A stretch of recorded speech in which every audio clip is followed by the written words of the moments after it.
মদিনার সমাজে মদিনার সাহাবীদের মধ্যে সবচেয়ে গরীব সাহাবী ছিলেন সাইয়েদনা বেলাল রাদিয়াল্লাহু তাআলা আনহু। নিজের লজ্জাস্থান ঢাকার কাপড়টা ছাড়া তার কাছে দ্বিতীয় কোনো কাপড় ছিল না। সকালে যদি খাবার পেত, দুপুরে খাবার ছিল না, দুপুরে পেলে রাতের জন্য ছিল না, আজকে খাবার থাকলে কালকে নাই।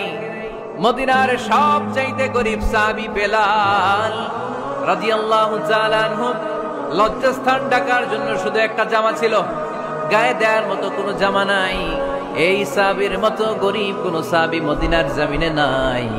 এই বেলাল রাদিয়াল্লাহু তাআলা আনহুকে বিশ্বনবী ডেকে বললেন, ইয়া বেলাল আনফিক ইয়া বেলাল লা তাখশা মিন যিল আরশি ইকলালা। ও বেলাল, আল্লাহর রাস্তায় দান করো, কারণ আমার আল্লাহর ধনভাণ্ডারের কমতি নাই। সাইয়েদনা বেলাল রাদিয়াল্লাহু তাআলা আনহু সবচেয়ে গরীব। শুনতেছেন, বুঝতেছেন? সবচেয়ে গরীব। ডাউন পার্টটা ঢাকার মতো একটা গার্মেন্ট ছিল, একটা কাপড়, এটা পেঁচায় আসতো, নামাজ পড়তো। গায়ে রাখার মতো কোনো জামা নাই, আর খাবার দাবার টাকা পয়সা বলতে নাই। ওই সাহাবীরে বিষ্ণু সাল্লাল্লাহু আলাইহি ওয়াসাল্লাম বললেন, আনফিক বেলাল, বেলাল তুমিও দান করো, তুমিও দাও, দানের হাতকে প্রশস্ত করে দাও। আনফিক ইয়া ইবনা আদম উনফিক আলাইক, হে বনি আদম দাও, দিলে আমি তোমারে দেব। যারা দান করে বেশি তাদেরকে দেয় কে? দিলেই আসবে, না দিলে আসে না। আপনি দেন, দেখবেন আসতে শুরু করছে। এটাই সিস্টেম। দিলে কমে না, না দিলে কমে। সুবহানাল্লাহ পড়ে। উদাহরণ হিসেবে বোঝেন, আপনার হাতে 5 কেজি ওজনের একটা জিনিস দেয়া হলো, আপনি এটারে ধরে রাখছেন। এটারে ধরে রাখলে আর কিছু নিতে পারবেন? এটারে দিয়ে দিলেই না আরেকটা ধরতে পারবেন, ঠিক কিনা? 5 কেজির এটা হুজুরে দিয়ে দিলাম, এরপরে কেউ আমার 20 কেজি দিলে ওইটা ধরবো, ওইটা আবার আরেকজনকে দিব, এরপরে আরেকজন 30 কেজি দিলে ওইটারে ধরবো। কথা বলেন, কথা বলেন, কথা বলেন। এজন্য আল্লাহ বললেন, ইনফিকুনা ফিস সাররাই ওয়াদ দাররা। আমার মুত্তাকি বান্দার প্রথম গুণ, তারা সুখে দুঃখে সব সময় দান করে, দানের ধারাবাহিকতা সব সময় অব্যাহত রাখে। যারা সুখে দুঃখে সচ্ছল অসচ্ছল সব অবস্থায় দান করে, তাদের নাম হলো মুত্তাকি। মুত্তাকিদের প্রথম বৈশিষ্ট্য দান করে। আপনারা দান করেন তো? কিশোরগঞ্জের ভাইয়েরা সবাই করেন? করেন তো? Take it as a reminder. আজকের এই আলোচনাটা একটা রিমাইন্ডার হিসেবে নেন। যাদের দান করতে একটু সমস্যা, মনে থাকে না, অলসতা বা একটু কিপটামির মনোভাব আছে, এই কিপটামি কৃপণতা ভুলে যান। দেন, দেন না একটু, আপনারা দিবে কে? বিশ্বাস হয়? দিলে বাড়ে, দিলে না দিলে কমে, কারণ আপনি দিলে আপনারে দিবে কে?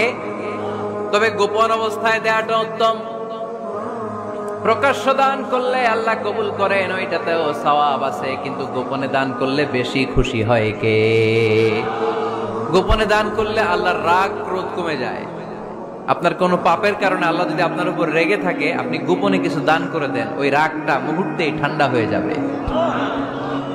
7 শ্রেণীর ব্যক্তিকে আল্লাহ তাআলা আরশের নিচে ছায়া দিবে কিয়ামতের দিন, যেদিন আকাশের সূর্যটা মাথার কাছে চলে আসবে, জমিনটা তামার জমিন হয়ে যাবে, তৃষ্ণায় মানুষের জিহ্বা বের হয়ে কুকুরের মতো নাভির সামনে ঝুলতে থাকবে।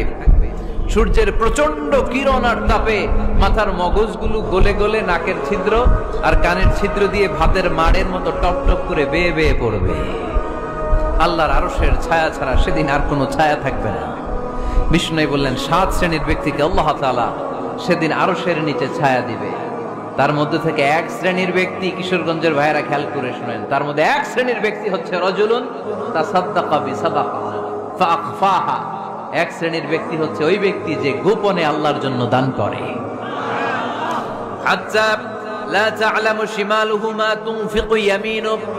এমন গোপনে এসে আল্লাহর রাস্তায় দান করে দেয়, তার ডান হাত কি দান করেছে বাম হাত টের পায় না। ডান হাত কি দিল, বাম হাত দেখে নাই। অন্য মানুষ জানা তো দূরের কথা, এই গোপন দান আমার আল্লাহর কাছে খুব প্রিয়। এজন্য একটু দান করার অভ্যেস করেন, অল্প করে করেন। আজকে যে এই 5 টাকা দান করে দেন মসজিদে, 2 টাকার নোট থাকলে দান করে দেন, 1 টাকার পয়সা থাকলে দান করে দেন। দান করতেই হবে, কারণ মুত্তাকি হতে চাইলে এই দানের ধারাবাহিকতা কন্টিনিউয়াসলি এটা রাখতে হয়, এটা থামানো যায় না। সময় ভালো বেশি দিলাম, সময় খারাপ কম দিলাম, কিন্তু দিতে হবে। রাজি আছেন? আল্লাকা সিররুন ইনদাল্লাহ, বাইনাকা আনতা ওয়া বাইনাল্লাহ আল্লাকা সাদাকাতুন তাখফা লা ইয়ালামুহা ইল্লাল্লাহ আল্লাকা সিররুন ইনদাল্লাহ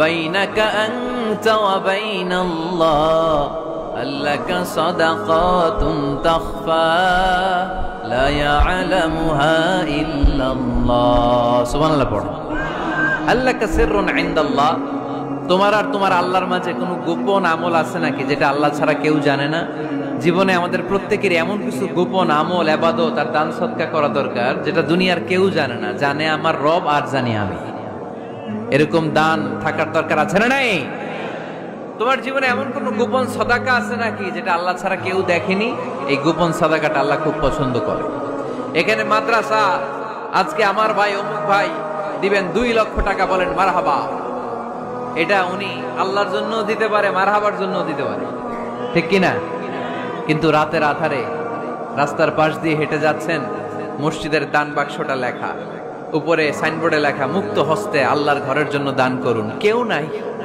কাক পক্ষী নাই রাত বাজে 2টা হঠাৎ করে পকেট থেকে 1000 টাকার বা 100 টাকার কচকচে নোটটা আপনি দান করে দিলেন ওই দানটা 1 কোটি টাকার দানের চেয়েও বড় দান কারণ দুনিয়ার কেউ তখন দেখে নাই দেখেছে কে কেউ যেটা দেখে না সেটা দেখে কে কেউ যেটা জানে না সেটা জানে কে সবার চোখ ফাঁকি দেয়া গেলেও আমার আল্লাহর চোখ ফাঁকি দেয়া যায় এজন্য দান করতে হবে একজনের খুশির জন্য তিনি কে এজন্য রব্বুল আলামিন বলেন মাসালুল লাযীনা ইউনফিকুনা আমওয়ালাহুম ফি সাবিলিল্লাহি কামাসালি হাব্বা أنبتت 7 سنابل في كل سنبلة 100 حبة والله يضاعف لمن يشاء والله واسع عليم سبحان الله পড়েন আল্লাহ বলেন এই যে তোমরা আমার রাস্তায় দান করো এটার উপমা একটা চারা বীজের মতো এই চারা বীজ জমিনে গেড়ে দিলে সেখান থেকে 60টা শীষ গজায় প্রতিটা শীষ থেকে 100টা করে দানা হয় প্রতিটা শীষে জন্ম নেয় শত শস্য দানা সুবহানাল্লাহ চারা বীজ চিনেন না মাটিতে ঢুকাই দিলেন 60টা শীষ গজালো প্রতিটা শীষে আবার 100টা করে দানা মোট কটা হইলো 700টা এক চারা বীজ থেকে যেমনি 700 দানা গজায় তেমনি 1 টাকা দান করলে এরকম 700 গুণ সওয়াব আপনার আমলনামায় ঢুকাই দিবে কে যারা দুনিয়ার বুকে প্রকাশ্যে গোপনে দান করত সচ্ছল আর অসচ্ছল অবস্থায় দান করত কিয়ামতের দিন যখন তাদেরকে তাদের আমলনামা দেয়া হবে আমলনামা দেখে বলবে আল্লাহ এত সওয়াব দুনিয়ার বুকে আমি করি নাই অন্য কারো আমলনামা তোমার ফেরেশতারা ভুল করে আমারে দিয়েছে আল্লাহ এত আমলনামা তো আমি করি নাই এত নেক কাজ কোত্থেকে আসলো এটা আমার না তোমার ফেরেশতারা ভুল করে আরেকজনেরটা গছাই দিয়েছে আমার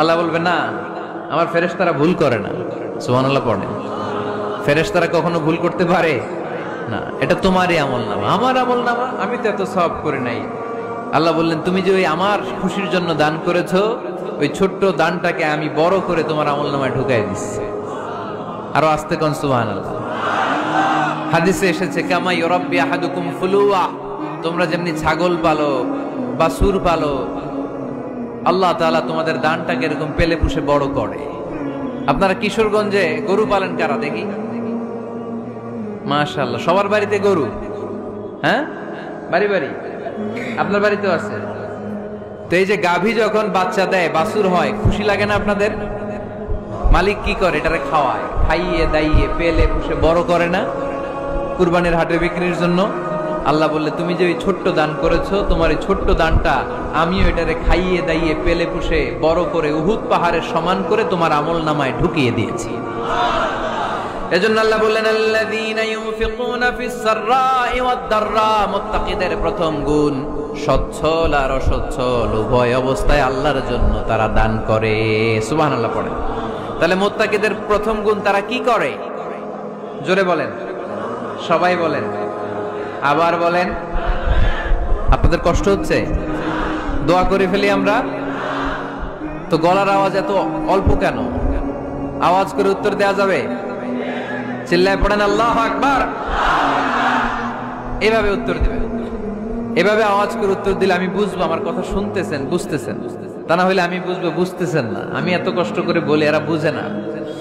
তো মুত্তাকিদের প্রথম গুণ, তারা কি করে? আরো জোরে বলেন, কি করে?